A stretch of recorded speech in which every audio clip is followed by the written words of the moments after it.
السلام علیکم ورحمۃ اللہ وبرکاتہ۔ معزز سامعین و ناظرین، امید ہے آپ خیریت سے ہوں گے۔ پریشانی کو دور کرنے کے لیے اہم مجرب جو عمل ہے وہ آپ کو میں پیش کرنے والا ہوں، اور یہ عمل جو ہے یہ نبیوں والے اعمال ہیں۔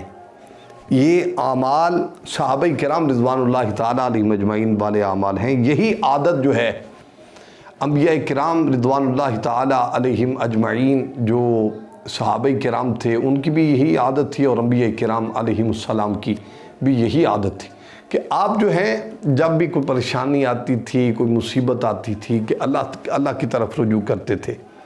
یہاں حضرت ابراہیم علیہ السلام کا واقعہ میں بیان کر دیتا ہوں۔ جب ان کو نمرود نے آگ میں ڈلوانے کا ارادہ کیا، اس موقع پر فرشتے بھی اترے کہ ہم آپ کی مدد کریں، اور حضرت ابراہیم علیہ السلام نے یہی جملہ فرمایا تھا جو میں آپ کو بتانے والا ہوں۔ پریشانی دور کرنے کے لیے یہ اہم عمل ہے۔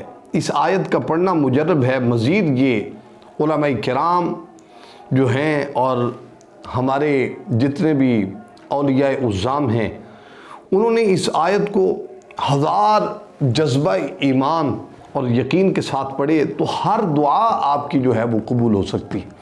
اچھا، پریشانی دنیا میں بہت سے طریقوں کی ہوتی ہے۔ روز آپ پریشانیوں میں رہتے ہوں گے۔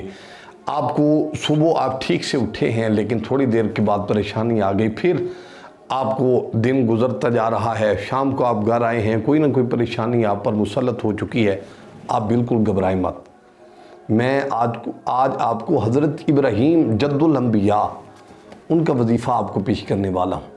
اتنا اہم وظیفہ، آپ کسی بھی پریشانی میں ہوں تو ایسے چٹکی ماریں تو آپ کا وہ جو درد ہے، آپ کی جو تکلیف ہے، آپ کی جو پریشانی ہے وہ دور ہو جائے۔ تو آپ نے اور کیا لینا ہے؟